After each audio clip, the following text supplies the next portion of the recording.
judicialización de la prensa se ha convertido en una nueva forma de presión que pone en riesgo la libertad de expresión y el derecho ciudadano a estar informado. Conozcamos a continuación a los protagonistas de judicialización y censura, que es el próximo panel que tenemos para hoy. En principio quiero llamar a un invitado que ha liderado equipos de comunicación de la Presidencia de la República, de la Secretaría de la Gobernación y la Suprema Corte de Justicia de su país. Fue director de comunicación social allí. Es licenciado y máster en Relaciones Internacionales por la Universidad Complutense de Madrid. Es una voz que conecta la política, la estrategia y el poder de los medios de comunicación. Recibimos con beneplácito y con un aplauso de todos ustedes a el director de Alianzas Estratégicas de Televisión Azteca y ADN Noticias, César Castillejos. Bienvenido, Carlos.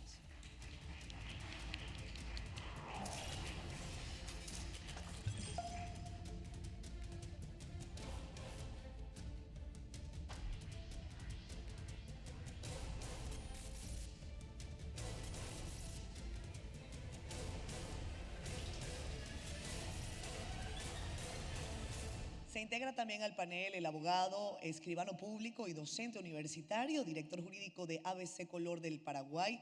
Es defensor histórico de la libertad de expresión, también es jurista. Ha convertido la defensa en la palabra en su misión profesional. Vamos a recibir con un fuerte aplauso a César Eduardo Coll. César, por favor, acompáñanos.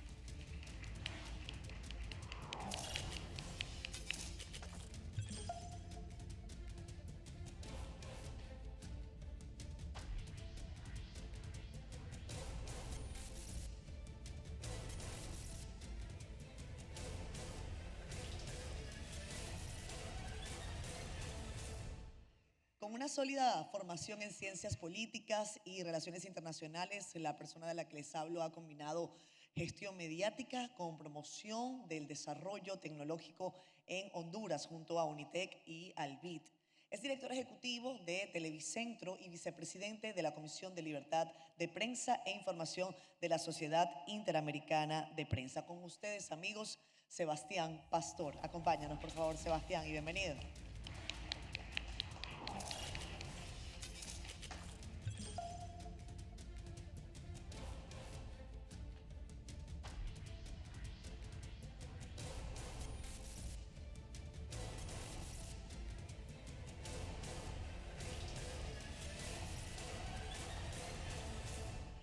Ahora una dama nos acompaña en el panel, integrante de la Junta Directiva de la Prensa de Panamá, abogada de formación. Comenzó su carrera en el ámbito corporativo antes de dar un giro hacia el periodismo, en el que ha liderado la producción del periódico más influyente precisamente del Panamá.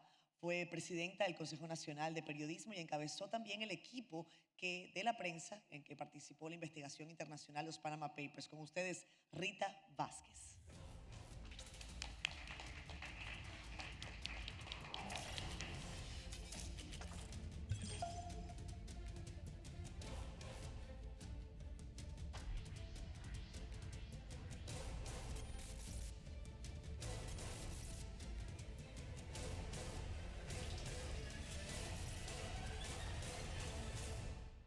Y como bien ella dijo, fue el director ejecutivo que decidió exprimirla hoy, Marta Ramos. Denle triple aplauso, que ha tenido 3 veces aquí con nosotros. Marta, gracias.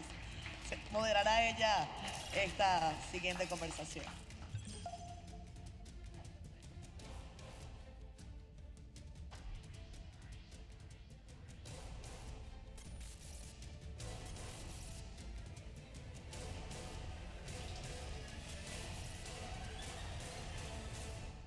Sí, disculpen el acaparamiento, pero creo que esta conversación va a ser de lo más interesante. Lo hemos platicado en el transcurso de toda la mañana, cómo ha escalado en este año específicamente la censura a través de la judicialización, sea por demandas millonarias, que ya nos platicarán, sea por modificaciones legales, por fallos absurdos, por la utilización, decía Rodrigo hace rato, la utilización de acusaciones de corte penal que poco tienen que ver con el trabajo periodístico, pero que sí están hiriendo en lo profundo la libertad del ejercicio periodístico dentro de nuestras sociedades. Me gustaría empezar, demandas millonarias, Rita, ¿qué nos cuentan? Pareciera que las coleccionamos. En Panamá hay muchas cosas dentro del ordenamiento judicial que precisamente propician este tipo de situaciones. Por ejemplo, no existe una ley en Panamá que prohíba o que de alguna manera segregue los casos por calumnia e injuria diferentes a las demandas penales o civiles, como aquellas que se hacen por temas contractuales. Es decir, igual puedo demandar por calumnia e injuria civilmente a un medio de comunicación o a un periodista, secuestrarle sus bienes a los medios de comunicación y a los periodistas, como si esa persona hubiese incumplido un contrato civil o un contrato comercial. El proceso es exactamente lo mismo. Ha habido cierta tendencia, digamos, a que algunos jueces estén aplicando por primera vez, porque no está regularizado ni es parte de la jurisprudencia, el tema de la real malicia. En Panamá no existe. La carga de la prueba de demostrar que actuaste de mala fe es del periodista, no de quien te demanda. Y por ende, pues nosotros en la prensa hemos acumulado demandas millonarias.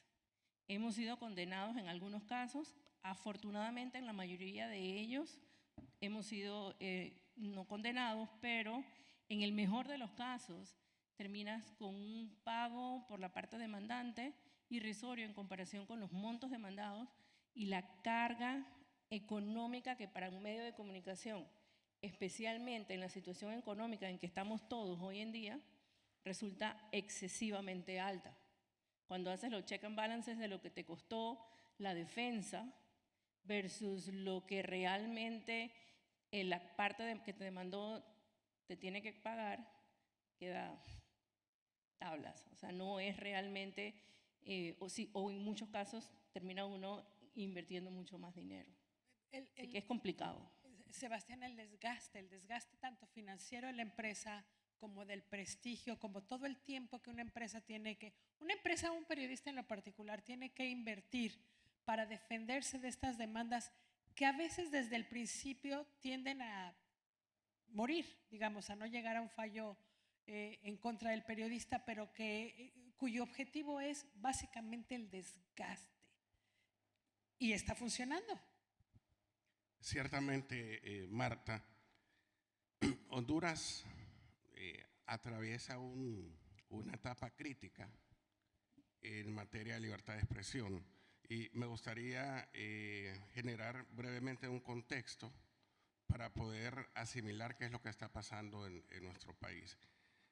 Sí es un desgaste, pero más allá creo que es un debilitamiento de la democracia, es una reducción de los espacios cívicos, es una profundización de la autocensura y, sobre todo y no menos importante, aumenta el nivel de riesgo hacia los periodistas. Pienso que este contexto en Honduras, como es señalado por diversos espacios, el índice de Chapultepec señala que Honduras es un país donde ejercer la profesión del periodismo conlleva una alta restricción y un alto riesgo. La relatora especial de Naciones Unidas para la Libertad de Expresión estuvo en el país hace 2 años y significó la criminalización de la expresión. La Comisión Interamericana de Derechos Humanos ha estado en el país haciendo visita en loco y también ha calificado como alarmante la situación de la libertad de expresión en Honduras. De forma tal que nosotros en Honduras, no quiero decir que esto inicia ahorita, esto viene desde hace años, pero sin lugar a dudas se ha profundizado. Y sobre todo se ha profundizado en un contexto político donde estamos a menos de 6 semanas de un proceso electoral. La cara más visible de amenaza y de intimidación hacia un periodista es la querella, es el proceso judicial. Y esto es algo que en Honduras no era común y ahora lo vemos desde el poder, desde la autoridad, querellando periodistas, medios de comunicación. El ejemplo más fresco que tenemos es, por ejemplo, la querella que vino del alto mando del comandante en jefe del Estado Mayor Conjunto de las Fuerzas Armadas hacia 12 medios de comunicación porque querían que los medios de comunicación revelaran la fuente, y todos sabemos que un estándar internacional, constitucional e internacional y un principio del periodismo es mantener la secretividad de la fuente. Han habido demandas personales a periodistas. Aquí en el auditorio tenemos a un expresidente del Colegio de Periodistas de Honduras, director de un medio de comunicación, que ha sido víctima de estas demandas y de estas querellas, de este acoso. Entonces, para Honduras, este es un caso crítico, es un caso que preocupa, y preocupa aún más porque esto va en escalada y yo tengo la certeza que va a seguir escalando de cara al próximo proceso electoral el 30 de noviembre. Gracias. Autocensura, desgaste financiero, la amenaza de terminar incluso en cárcel de repente. ¿Cómo se siente? ¿Cómo está procesándose esto desde Paraguay? Bueno, recordaba que cuando en 1989 cae el gobierno de Stroessner, se tenía que realizar la reunión de medio año de la CIP en Asunción del Paraguay. El señor Aldo Zucolillo, que vivía todavía vicepresidente para la región, comenzó su discurso, me acuerdo, diciendo: hemos tirado al tacho de la basura nuestro discurso, se acabó la censura en el Paraguay. No pensó lo que venía después. Él pensó que la democracia garantizaba absolutamente la libertad de expresión. Llegó a soportar en vida aproximadamente 20 querellas juntas. Todas buscaban el simple hecho de intimidarlo, el famoso Chilefec. Demandas multimillonarias. Mabel Renfeld, una periodista excepcional en materia de investigaciones, junto a Nacha Sánchez, soportaron una demanda por 10 años de $10 millones de un expresidente de la República por el solo hecho de referenciarlo a él como gobernante en tiempos que su primo hizo algunas supuestas malversaciones. ¿Qué ocurría? Me tocó ser su abogado. Podría haber opuesto una excepción de falta de acción, y si la perdía, ¿cuántos honorarios eran para el abogado de la otra parte? Si estamos hablando de $10 millones, mínimo en el Paraguay son $1 millón de honorarios. No podíamos incidentar una cédula de notificación falsa porque corríamos riesgo que no se nos rechace. Eso es efecto intimidante. Es cierto, la sentencia fue favorable 10 años después. 10 años que Mabel todos los días me decía: César, ¿podré comprar para mi casa? Imaginémonos eso, imaginémonos que hace 2 años la hija del señor Aldo Zucolillo, actual directora, Natalia Zucolillo, es querellada por difamación y calumnias por una ex viceministra de Tributación. Un juez bastante apegado al aspecto sancionador del derecho penal, la somete a un proceso donde el periodo probatorio de audiencia duró 6 meses. 6 meses que durante semanas se le citaba media hora por día. ¿Por qué? Porque cuentan rumores que él tenía que llevar al hijo al colegio, etcétera. En algún momento, dado que no era necesaria la presencia de la directora del medio, se le pidió que sigamos los abogados con los testigos y se negó. Se le llegó a decir que tenía que venir a la CIP y se le negó absolutamente por una mera querella que obviamente tiene condena porque se habló de cierta posible malversación en el sistema informático tributario y el juez consideró que el funcionario público per se, por ser funcionario público, debe ser respetado por sí mismo. Entonces hoy estamos en segunda instancia. Eso es efecto intimidador. Agradezco en este momento a la CIP que nos ha acompañado un mes atrás o 2 meses atrás en la audiencia ante la Corte Interamericana de Derechos Humanos por un caso donde el señor Zucolillo fue condenado allá por el año 1998. Imaginémonos, él falleció, seguimos en el caso y la CIP, gracias a sus informes, y quiero destacarlo, los peritos que han actuado pudieron científicamente llegar a conclusiones objetivas de narración histórica, demostrando cómo era el contexto en cada año que se dio el proceso. Es decir, existen efectos inhibitorios, chill effect, a lo que hoy tenemos que sumarle, y estaba mirando el diario antes de venir porque me ha ido cambiando en estos días, que en menos de un mes 3 atentados con balas contra casas de periodistas. ¿Por qué? La mayoría de ellos investigadores, periodistas independientes que han detectado y hecho luz de uno de los casos más aberrantes de la justicia paraguaya, que se conoce como el nombre de el caso de los pagarés falsificados. Había sido que en la justicia más baja, que es la justicia de paz, se falsificaban pagarés, se embargaban los salarios de maestras, etcétera, que no se defendían, y estamos hablando de una mafia terrible, la mafia de los pagarés.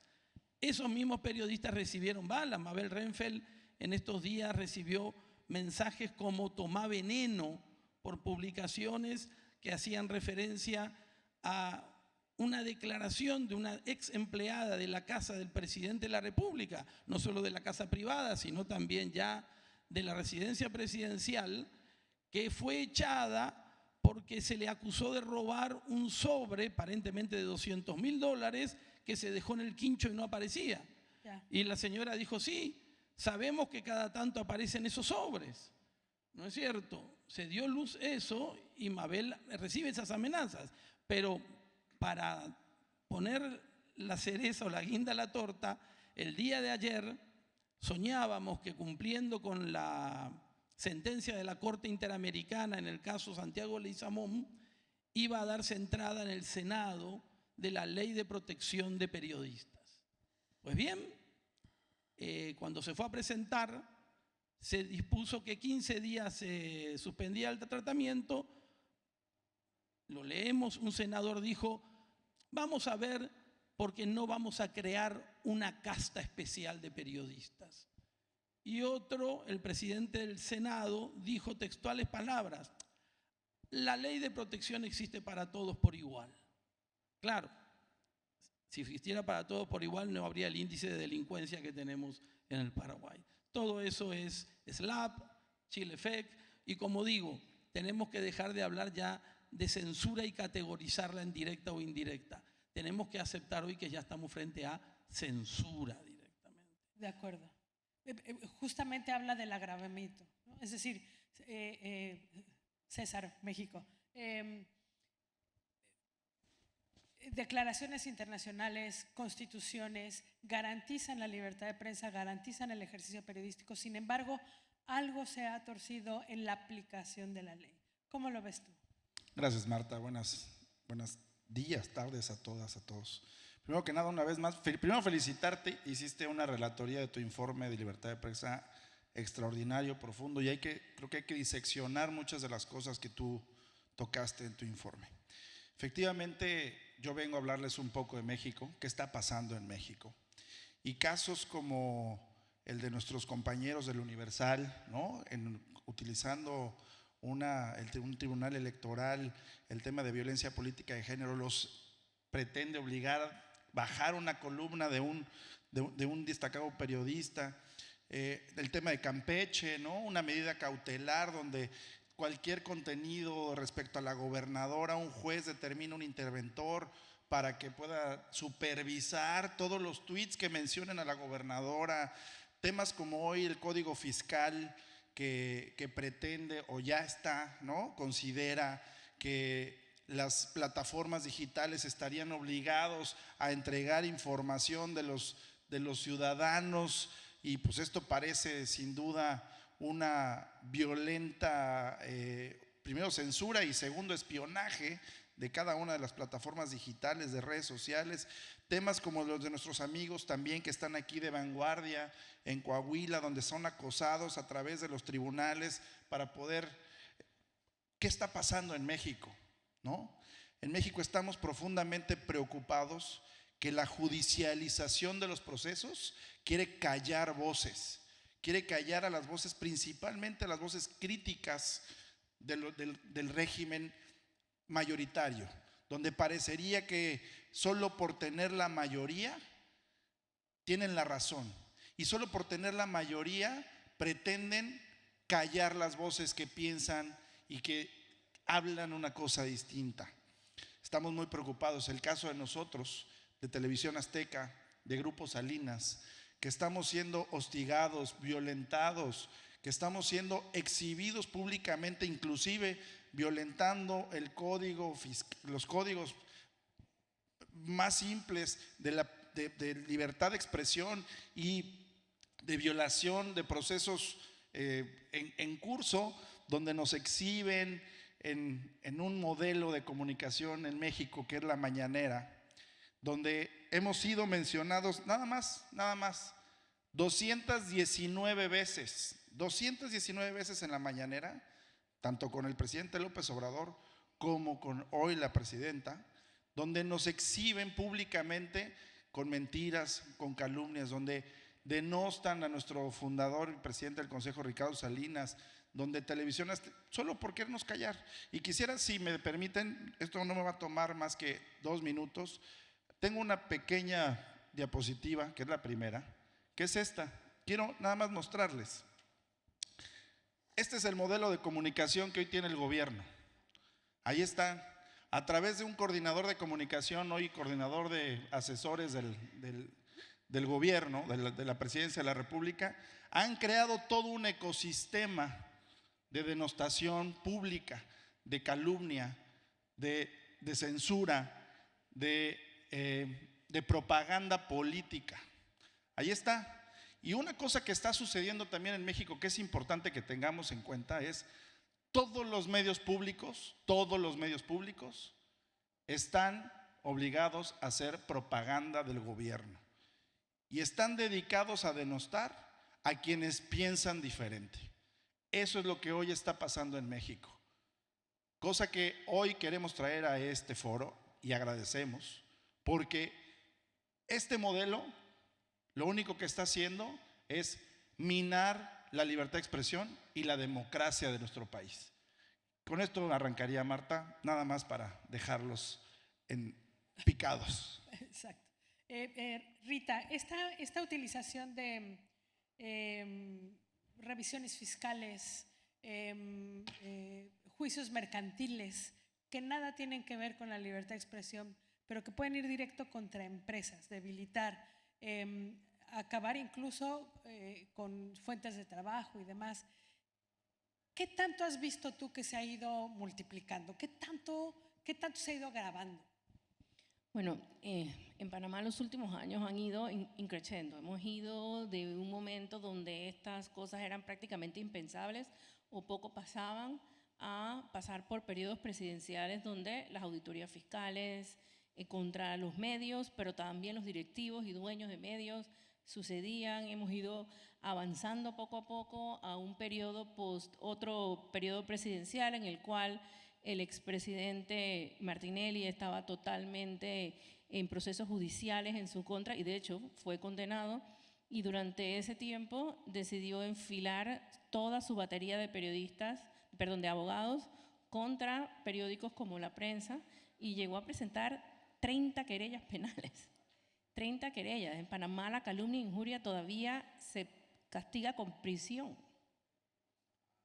Al final del camino, terminas tú acumulando, nosotros, alrededor de 60 millones de dólares en demandas en un periodo de tiempo muy corto, invirtiendo cientos de miles de dólares en defensa y evidentemente en un momento donde las finanzas no son del todo saludables, hemos tenido que tener una reducción dramática de personal, ojo, no solamente imputable a estas actividades, pero definitivamente hubiesen sido fondos que hubiésemos podido utilizar para seguir produciendo un buen periodismo, pagando buenos periodistas, teniendo coberturas no solamente locales, sino también internacionales, cosas que hoy en día son bastante complicadas. Y realmente también hemos visto en el actual periodo presidencial una tendencia del gobierno a castigar a los medios y periodistas que no opinan o no están de acuerdo con lo que ellos quieren promover. Hemos visto desde ataques de furia e insultos en la conferencia semanal del presidente a los periodistas y a los medios de comunicación.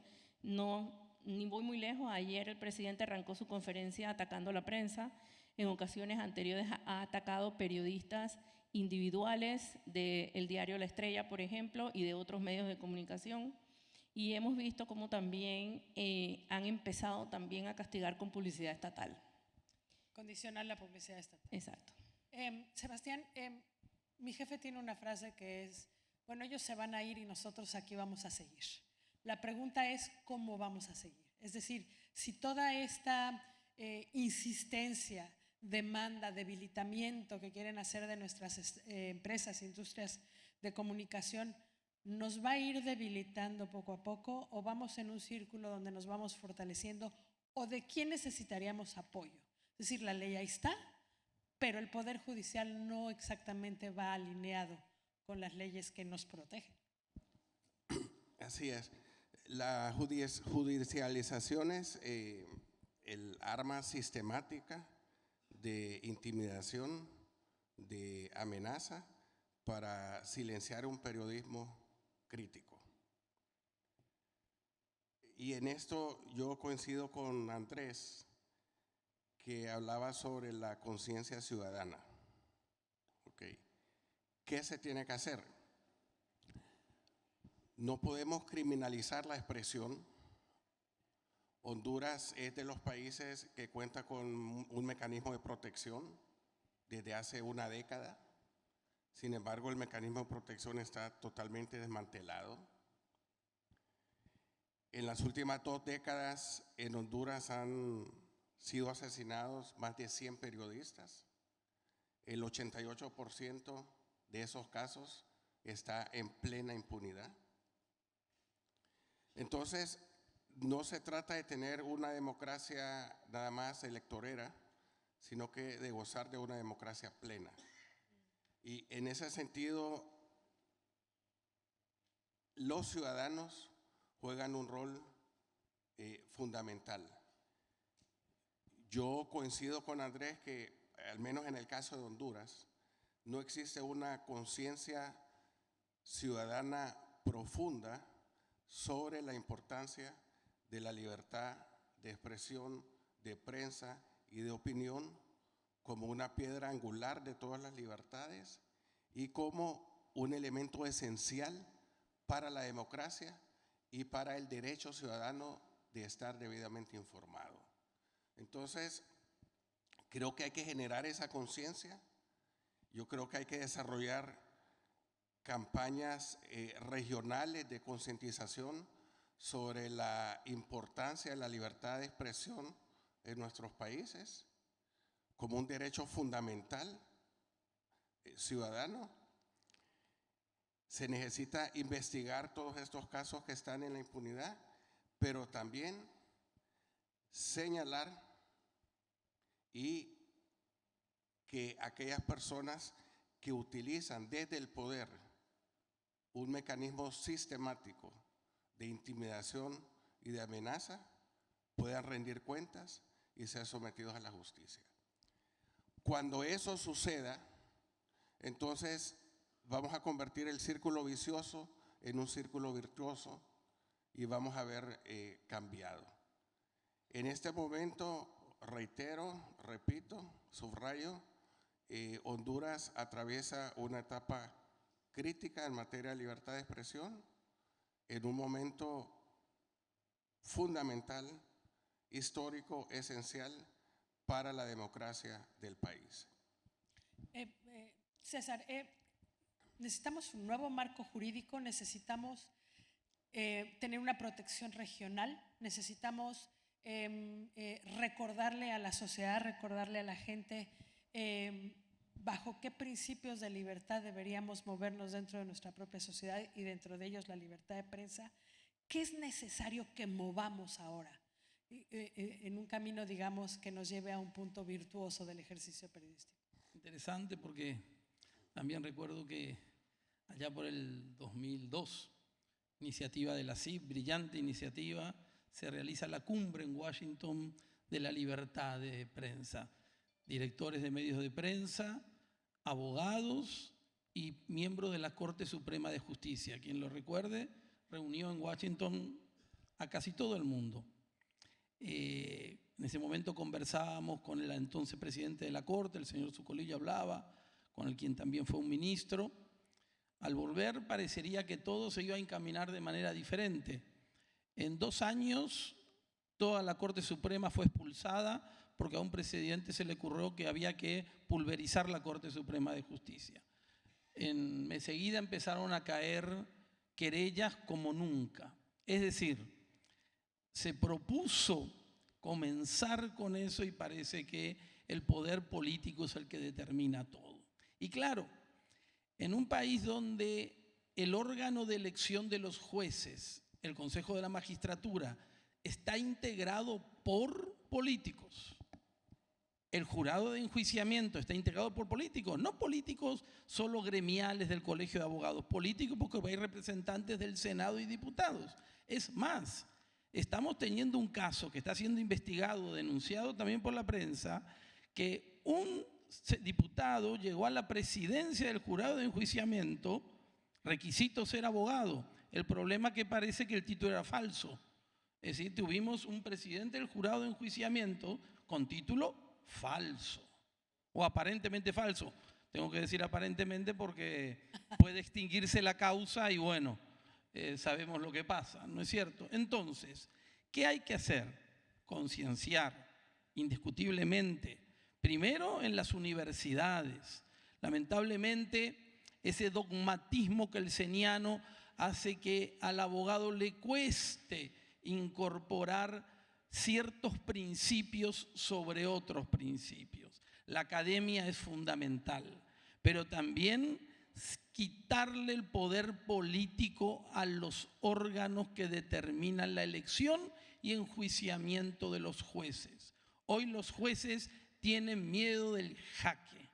Hoy los jueces tienen miedo del jurado de enjuiciamiento. Dictan medidas cautelares impidiendo publicaciones de información pública importante por gente que contrata con el Estado, diciendo que eso no es censura. Y sabemos muy bien que las constituciones, como la Convención, nos dice no hay censura previa, no hay censura y hay responsabilidades ulteriores. No hay una tercera opción creada mientras tanto no publiques. Entonces, ¿por qué lo hacen? Porque hay temor. Entonces, ese temor que tiene el periodismo también lo tienen muchos miembros del Poder Judicial, muchos miembros del Ministerio Público. Entonces, ¿cómo se soluciona? Concientizando, dictando leyes. ¿Pero quiénes dictan las leyes? Las leyes las dictan los políticos a los cuales estamos cuestionando. Entonces, soñábamos que educando en democracia íbamos a llegar en esta época con una plenitud. Hoy, luego de lo que escuché acá, nos damos cuenta que ese temor que teníamos de ser una isla, la isla es América, por no decir. Entonces, integrándose, necesitamos de la presencia internacional. Recurrimos a la Corte Interamericana pidiéndole que despenalice los delitos de difamación, calumnia e injuria. Necesitamos la globalización de la protección del periodismo. Muchas gracias. Nos quedamos, para variar, sin tiempo en lo mejor de la conversación. Pero César, por favor, una conclusión. Sí, rápidamente, gracias Marta. Pues seré muy breve para concluir. Yo lo único que les digo que es momento, como lo vimos en tu informe, es estamos en riesgo. O sea, hay alerta para la región. Debemos estar más unidos que nunca. Nosotros seguiremos dando la batalla. Vamos a estar enfrentando lo que tengamos que enfrentar. Esperamos contar con ustedes. Y como dice nuestro presidente del Consejo, Ricardo Salinas, aquí estamos y aquí seguiremos. Con eso concluyo. Aquí seguiremos. Muchísimas gracias. Muchas gracias.